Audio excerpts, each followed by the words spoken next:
안녕하세요, HM입니다. 오늘 할 기업 분석은 스튜디오 드래곤입니다. 첫 번째는 이제 종목 찾는 방법에 대해서 알려드렸는데, 이제부터는 기업 분석이나 산업 분석 등 여러 가지 컨텐츠를 올리도록 하겠습니다.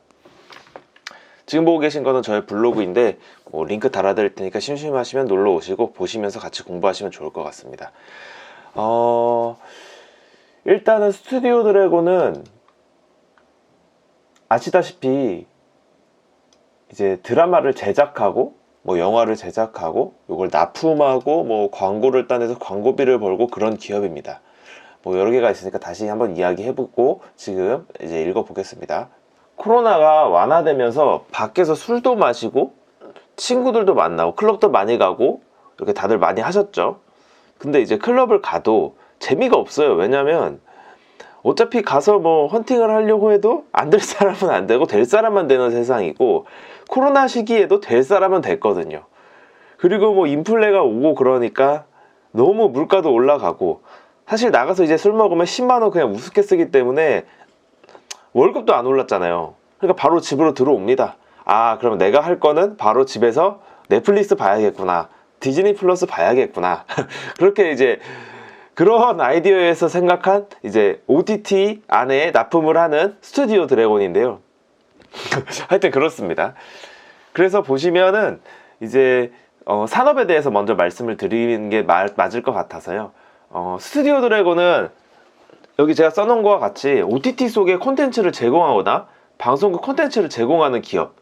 그래서요, OTT는 무엇이고 어떤 상황인지는 먼저 알아보겠습니다. 자, OTT는 네 가지로 나뉩니다. 첫 번째 AVOD, 두 번째 TVOD, 세 번째 SVOD, 네 번째 하이브리드형 OTT, 이렇게 네 가지로 나뉘는데요. VOD는 유튜브 같은 걸 말씀드리는 건데, AVOD는 유튜브를 말씀드리는 건데, 광고 기반 주문형 비디오, 광고 기반 영상 주문 방식. 그러니까 광고를 보면 무료로 시청할 수 있는 거죠. 그러니까 다들 이제 첫 번째 광고, 끝에 광고 아니면 중간에 광고가 들어가거나 아니면 밑에 하단에 광고가 들어가죠. 그런 거랑 비슷하고 보면 될 것 같습니다. TVOD, 요건 딱 봐도 어떤 느낌인지 아시겠죠? 건별 주문형 비디오, 건별 영상 주문 방식. 영상 한 편당 시청료를 지급하는 주문형 비디오입니다. IPTV를 보고 싶은 영화나 드라마 한 번 결제하고 한 개 프로를 보는 TV에서 이제 이렇게 리모컨으로 조작하는 그거를 말하는 거고요. SVOD는 이제 월정액 형태 구독료입니다. 그래서 넷플릭스나 디즈니, 지금 우리가 할 오늘 내용이죠. 근데 또 궁금한 거는 요거를 또 프리미엄을 내게 되면은 이제 요거랑 비슷하게 월정액으로 가지 않나요? 좀 이것도 비슷한 형태인 것 같습니다. 하이브리드형은 월정액, 단품 결제, 실시간 방송 시청 혼합 형태, 웨이브나 시즌 티빙을 말합니다. 여기 들어가 보시면은 이렇게 있어요. 나눠져 있고 이렇게 시장 규모도 나와 있으니까요. 이렇게 한번 읽어보시면 좋을 것 같습니다. 그래서 여기 보시면은 미국의 전례와 글로벌 시장의 성장세를 감안하면 우리나라도 OTT 서비스가 IPTV를 대체할 것이라는 주장이 있는 반면, 달에 8만원 정도의 비용을 지불해야 하는 미국과 달리 우리나라는 상대적으로 IPTV 이용료가 낮다. 미국은 비쌌나 봐요. 지금은 얼마 있는지 나중에 확인해 봐야 될 것 같고요. 유료 방송을 유지하며 OTT 한 개에서 두 개를 곁들인 시청 구도로 갈 것이라는 전망도 있습니다. 그러니까 이제 TV 플러스 OTT를 한 개에서 두 개죠. 좀 이따가 1인당 평균 몇 개를 갖고 있는지도 나옵니다. IPTV 가입자 수 추이를 보면 넷플릭스가 국내에 상륙한 2016년 이후로도 지속적인 성장세를 보이고 있음을 알 수 있습니다. 그러니까 IPTV랑 넷플릭스랑 같이 간다는 이야기를 하고 있습니다. 시기는 21년 2월 25일, 그러니까 얼마 되진 않았죠. 그래서 이걸 좀 찾아봤어요. 이렇게 기사가 있는데 이걸 보시면 이제 IPTV 가입자 2천만 명 코드 커팅 없었다. 이 코드 커팅이라고 하면은 이제 물가가 오르면서 가장 먼저 쳐내야 될 것들, OTT라던가 비싼 요금제도 이제 줄이겠죠? 그런 걸 얘기하는 건데, 그렇게 해서 OTT를 이제 없애는 걸 얘기하는 건데, 요게 없었다 이런 얘기를 하는 거고, 보면은 IPTV가 느는데 케이블 TV는 줄죠? IPTV는 늘고 OTT는 늘고 같이 늘고 있다, 이걸 설명하고 있는 겁니다. 그래서 급증한 1인 가구 상당수가 IPTV를 선택했다고 얘기하고요. 소비자들은 OTT와 IPTV를 함께 가는 걸로 보입니다. 침체가 오고 이거는 제 의견인데, 침체가 오고 더 심각한 인플레이션이 온다면 모르겠지만 현재로서는 같이 상승 중이고, 제가 봤을 때는 더욱더 침체가 와서 이게 더 벌어지는 걸로 나오게 된다면 그때는 침체로 봐도 되지 않을까 생각이 들고, 그때가 바닥이지 않을까 이런 생각이 듭니다. 올해 상반기 6개월 평균 유료 가입자 수는 이렇게 3,600만 명에서 전기 37만 명이 증가했다.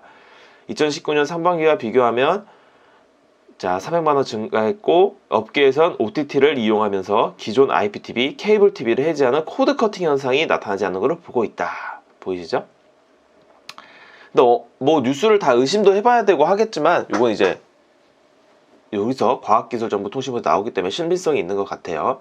코드 커팅이란 유료 방송 시청자가 가입을 해지하고 인터넷, TV, OTT 등 새로운 플랫폼을 이동하는 현상이다. 기존 케이블 방송 등 유료 유선 방송에 가입하지 않는 것을 두고 선을 끊는다 식으로 표현했던 데서 생긴 말이다. 미국에서 쓰인 말이네요. 자, 이걸 보면 넷플릭스 차트 3년 차트를 가져왔는데요. 이때는 이제 기술주들이 쭉 떨어지면서 나스닥이 떨어지면서 같이 떨어졌고, 여기서는 가입자가 떨어지면서 떨어졌거든요. 그래서 이 원인을 한번 살펴봤습니다. 자, 대호왕 끝나나 OTT 업계 후청이는 이유.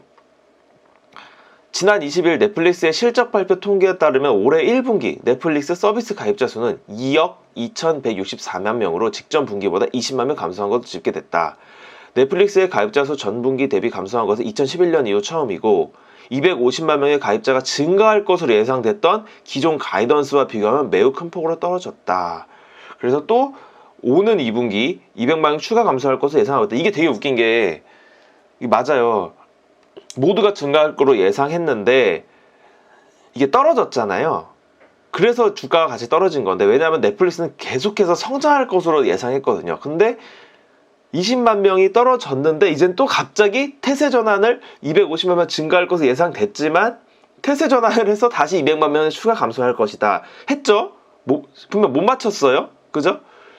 증가할 것으로 예상했는데 20만 명 감소됐으니까 한 번 못 맞췄고 다시 예상을 합니다. 200만 명으로. 200만 명에서 예상하고 주가가 떨어진 요인이 이거고, 근데 여기서 이제 넷플릭스가 떨어지고 급감하면서 K 컨텐츠에도 이제 불똥이 뛰면서 이때 많이 떨어졌죠. 주가가 많이 떨어졌어요. 이때는 자 밑에서 이거 나중에 제가 보여드리고, 뭐 콘텐츠리 중앙, 스튜디오 드래곤, 뭐 그때는 다 떨어졌습니다. 요 넷플릭스 하나에. 왜냐면 어쩔 수가 없었어요. 넷플릭스가 이제 시청자가 줄면은 이익이 줄고 이제 또 비용이 줄고 이러면 비용이 이제 스튜디오 드래곤이나 콘텐츠리 중앙이나 이런 콘텐츠 제작하는 데 가기 때문에, 그렇기 때문에 주가가 떨어질 수밖에 없었고, 그때 사실은 어떻게 보면 과매도 구간이라고 볼 수도 있겠죠. 그때가 기회였을 것 같아요. 제가 봤을 때 기회였던 것 같고, 자 보시면 아까 분명 한 번 틀리고 한 번 또 예상을 했어요. 근데 우영우 수요일로 돌아온 넷플릭스 다시 증가합니다. 가입자가. 자 여기서 빠진 것보다 더 올라가는 넷플릭스. 그러니까 거의 이런 거죠. 술 마시러 친구 갔다가 자 요때쯤에 술 마시러 갔다가 이제 코로나 풀렸으니까 그럼 나 이제 넷플릭스 안 보고 친구들 만나야겠다 하고 갔다가 난 안 되는구나, 집에 와서 넷플릭스를 보게 되는 이겁니다. 그럼 벌써 보세요. 2번 못 맞췄죠? 이거 보면은 그러니까 이런 거를 전체 다 믿을 수가 없다는 거예요. 결국엔 맞추질 못하니까 이런 것들은 사실은 어떻게 보면은 의심을 해볼 만한 거죠. 아까 말씀드렸던 이런 거는 신뢰해 볼 수는 있지만 이런 뭐 가이던스는 항상 의심을 해봐야 됩니다. 자, 급변하는 OTT 시장의 동향, 이것도 나중에 한번 읽어보세요. 이게 기사가 좋더라고요. 읽어보시고 연평균 이렇게 성장을 하고 있다. 21년도까지 이렇게 보고 있더라고요. 21년도까지? 지금은 23년도입니다.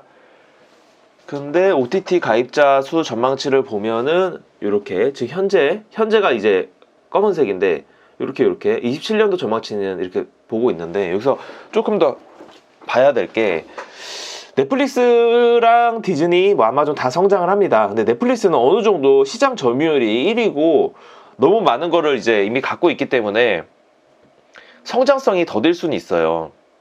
그래서 다른 부분을 봐야 될 것 같아요. 이제 디즈니 플러스라던가 여기 보세요. 2배 이상이 증가하고 여기도 뭐 거의 2배 이상 2배 이상 증가하죠. 대부분 다 2배씩 성장을 하는데 여긴 아니네요. 넷플릭스는 생각보다 성장이 한 10에서 20%밖에 성장이 없는 걸로 예상이 되니까 이걸 봤을 때 조금 더 뭐 여기 투자하는 데 있어서 좀 포인트가 되지 않을까 싶습니다. 자, 그리고 이제 지금까지는 넷플릭스 관해서만 이야기를 했지만 그런 이유는 시장 점유율 1위라서 얘기를 했고, 자, OTT는 많습니다. 국외에는 넷플릭스, 디즈니 플러스, 아마존 프라임, 애플 TV가 있고 국내에는 왓챠, 티빙, 웨이브, 쿠팡 플레이 등이 있는데 모두 다 엄청납니다. 왜냐면 이게 오리지널 컨텐츠라고 해서 각 디즈니, 넷플릭스 뭐 이런 OTT 회사마다 자기들만의 컨텐츠를 만듭니다. 그러니까 자기들 OTT에서만 볼 수 있는 컨텐츠를 만드는 거죠. 그렇기 때문에 예를 들어 보시죠. 여기에 우영우가 떴어. 근데 예를 들어 여기에 더 재밌는 게 떠서 막 입소문이 난 거야. 그러면은 여기 있던 사람들이 또 일로 갑니다. 이거 보려고. 왜냐면 요게 핫하니까. 그리고 또 여기가 또 좋은 게 나와서 그러면 또 요로 갑니다. 그러니까 이게 시청자를 이게 뺏어 먹는 거예요. 뺏어 먹는 거. 가입자 뺏어 먹기거든요, 사실은. 그래서 이게 작은 기업이라고, 우리나라 기업이라고 무시할 게 전혀 못 됩니다. SNL은 또 여기서만 하죠. 또 SNL 좋아하는 사람은 또 여기로 하고. 그렇기 때문에 그런 거고, 넷플릭스에서 봤을 때 뭐 더글로리, 오징어 게임도 넷플릭스에서만 봤죠. Only One 뭐 약간 이런 식으로 넷플릭스에서만 봤다. 그래서 이렇게 대작이 나올 때, 그러니까 이제 텐트폴이 나올 때 이렇게 좀 많이 이렇게 구독자 수가 올라간다. 아까 요거처럼 그렇게 보시면 될 것 같아요. 텐트폴이란 이렇게 좀 굵직굵직한 이제 제작을 말해요. 예를 들어 뭐 송혜교 나온다거나 송혜교 나온다거나 송중기 나온다거나 뭐 이병헌 나온다거나 뭐 이런 걸 말하고요. 자, 오징어 게임 혹독한 수익 룰 설계자 넷플릭스가 다 먹는다. 이 기사를 보시면 내용에 제가 이렇게 캡처해 놨습니다. 오징어 게임 8부작 넷플릭스가 투입한 제작비는 약 200억 원, 회당 25억 원 수준이지만 회당 제작비가 600에서 700만 달러에 이르는 영화 왕자의 게임 등과 비교하면 가성비가 매우 높았다. 거의 뭐 차이가 뭐 3배 나죠. 근데 상은 오징어 게임도 정말 많이 쓰고 정말 오징어 게임으로 우리나라 콘텐츠가 알려졌을 정도로 엄청난 파급이 있었던 드라마인데 제작비는 이렇게 차이가 나기 때문에 이제 넷플릭스 입장에서 OTT들 입장에서는 가성비가 굉장히 좋은 적은 비용 대 고효율에 제작을 해주는 K 콘텐츠에 조금 더 눈이 갈 수밖에 없다. 이렇게 보시면 될 것 같습니다. 자, 글로벌 OTT 넷플릭스는 사전 투자를 통해 제작비를 지급하고 한국 제작사가 콘텐츠를 생산한다. 제작사로서는 흥행이 실패에 대한 부담 없이 안정적으로 콘텐츠를 만들 수 있다. 그러니까 돈을 다 대주는 거죠, 넷플릭스에서. 그러나 위험 부담을 더는 대신 판권과 제작 등은 저작권 등은 넷플릭스가 차지한다. 그러니까 돈을 많이 주고 너네가 제작해, 얼마를 남기든 너네가 제작을 하는데 너희가 이걸 성공했을 때의 비용은 내가 다 가져갈 거야. 대신 위험 부담은 내가 다 할게. 약간 이런 거죠. 그렇기 때문에 영화 제작과 달리 흥행에 따른 추가 수익은 매우 제한적일 수밖에 없다. 설계자는 넷플릭스, 그러니까 설계자는 넷플릭스고요. 한국 콘텐츠 제작사는 이제 게임 플레이어로 이 게임에 참여하는 꼴이죠. 그렇기 때문에 뭐 이렇게 해가지고 뭐 오징어 게임이 뭐 수익을 못 냈다 뭐 이렇게 말할 필요가 없어요. 왜냐면 제작사 입장에서는 이게 믿져야 본전이거든요. 그리고 다른 데서 수익을 내면 되는 거고 오히려 자기네들 회사의 네임밸류는 더 올라가고 이런 걸 봤을 때 이득이기 때문에 어쩔 수 없이 이런 선택을 하는 거예요.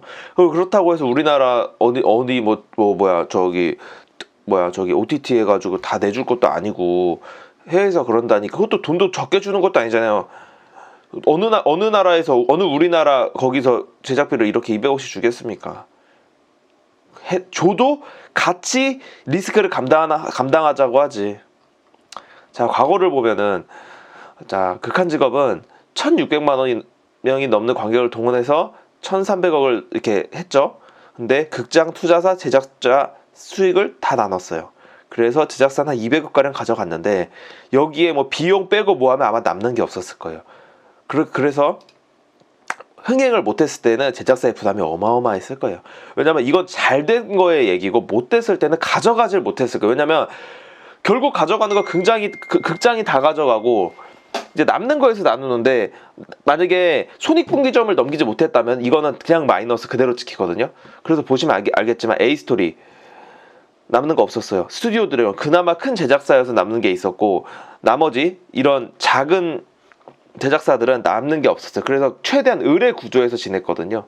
그래서 지금은 굉장히 산업이 발전하고 있다고 보시면 될 것 같고, 자 여러 개 있지만 자 뭐 울며 겨자 먹기식으로 콘텐츠를 제공하겠다. 이제는 산업의 구조가 바뀌었다. 제가 하고 싶은 말이고요. 제가 썼던 말이고 이제 이 안에 들어가서 이제 여기도 좋은 내용이 엄청 많더라고요. 그래서 나중에 한번 읽어보시고 이런 리포트 내용에 읽어보시고 그렇습니다.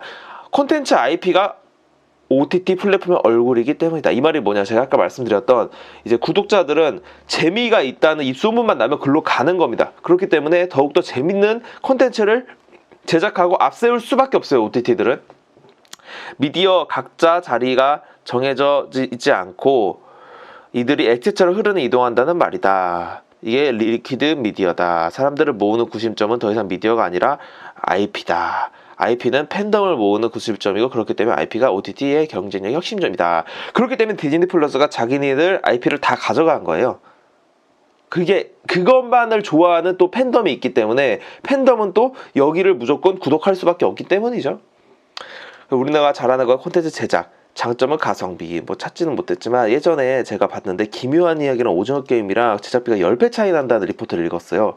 그래서 누가 이제 또 어느 분들이 또 댓글을 남겨주셨거든요. 여기에 이제 뭐 어떤 거에 있다 이렇게 알려주셨고, 이걸 보시면 아시겠지만 제작 국가별 점유율이 이제 이렇게 좀 한국이 많이 올라왔죠.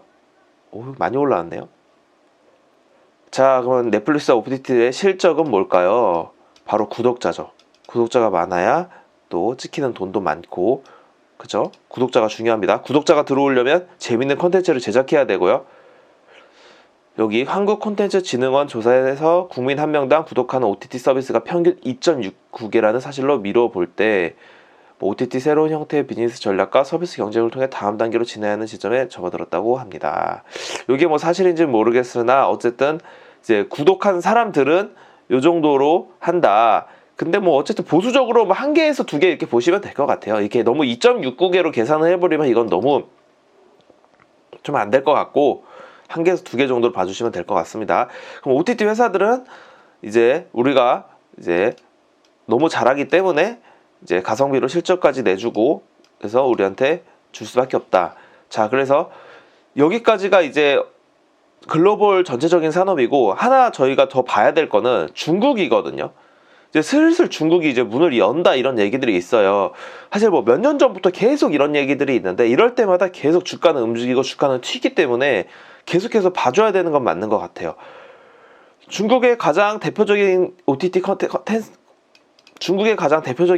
텐센트의 위TV, 바이두의 뭐 IOV 하여튼 뭐 이런 거 UQ가 있는데 이게 중국 시장 80% 차지하고 있습니다. 이게 중요한 게 중국도 어쨌든 여기서 자기들끼리 경쟁이기 때문에 IP를 가져와야 돼요. 그게 미국이건 한국이건 인기 있는 IP는 모두 다 가져와야 돼요. 그러기 때문에 어쩔 수 없어. 한국한테 수혜가 될 수밖에 없어요. 이거 보시면 아시겠지만 최근에 열렸습니다. 비자 갈등 중 OTT 올해 첫 한드 개말 차차차 방영. 그러니까 이게 뭐냐면 과거의 IP를 사서 방영했다는 거거든요. 그러니까 뭐냐, 과거에 많이 만들어 놓은 IP가 많은 컨텐츠 제작사일수록 이제 중국이 열게 되면 이것들을 사서 방영을 한다. 그러니까 많은 IP를 갖고 있는 컨텐츠 회사가 좋을 수 있다. 이 말로 해석하면 될 것 같습니다. 그래서 자, 과거에 보면은 이제 중국서 한국 드라마 방영이 잇따라 올해 들어 13번째 이렇게 방영을 하고 있다. 이렇게 하고 있습니다. 한알령 한국 드라마 방영을 중단했는데 조금씩 풀리는 모습입니다. 사실 중국은 믿을 수가 없어서 뭐 시장은 크게 반응하고 있습니다. 우리나라 콘텐츠들이 잘 나가고 있는 와중에 중국은 문을 닫아 콘텐츠를 제공받지 못했고, 거기에 더해 IP의 가격은 올라갔고 제작비도 올라갔습니다. 그리고 IP도 많이 만들었죠, 저희가. 만약에 중국이 더 풀어준다면 기존 중국 OTT들이 우리나라의 기존 제작되었던 콘텐츠를 사가서 방영을 하게 되고, 구매 방법은 모르겠으나 텐트폴 하나, 그러니까 대형 아주 잘 나가는 거 하나, 이제 여러 작품들을 묶어서 좀 적당한 작품들을 묶어서 판매한다는 이야기가 있습니다. 넷플과 디즈니 플러스처럼 돈을 줘서 제작하게 만드는 것도 중국도 그렇지 않을까 생각이 됩니다. 이것도 중요한 부분인 것 같아요. 근데 또 사실은 스튜디오 드래곤이나 이런 제작사들이 제작에 한계가 있기 때문에 자신이들이 가지고 있는 이제 작가 이제 보유 수랑 또 이런 스태프들의 수 때문에 어느 정도 캐파가 풀캐파로 돌아간다면 요 부분들은 또 한 번 더 생각해 봐야 될 부분이라고 생각을 합니다. 그래서 스튜디오 드래곤이 어떤 이렇게 행사를 해서라도 작가님들을 좀 더 컨테스트를 해서 뭐 모셔오기도 하고 그렇게 하는 이유가 그런 것 때문이에요. 지금 이미 풀캐파로 돌아가고 있기 때문에 더욱더 많은 작가님들, 훌륭한 작가님들을 섭외해서 제작하는 게 좋은 거라고 생각을 합니다. K 콘텐츠 수출액 사상 최대 이렇게 많이 잘 나가고 있다. 근데 제가 이제 제가 적다 보니까 스튜디오 이야기는 없고 산업 이야기를 하고 있는데, 사실 산업을 이야기해야 스튜디오 드래곤을 왜 제가 좋게 보는지 이제 조금 이해하실 것 같고, 전체적으로 산업의 성장이 20%에 30% 돼야 모든 기업이 주가가 오릅니다. 그리고 그 오르는 기업 중에 가장 많이 올라갈 기업을 찾는 게 저희가 할 일이고요. 그래서 이렇게 하는 거니까, 또 이게 중요한 얘기니까 주의 깊게 들어주세요.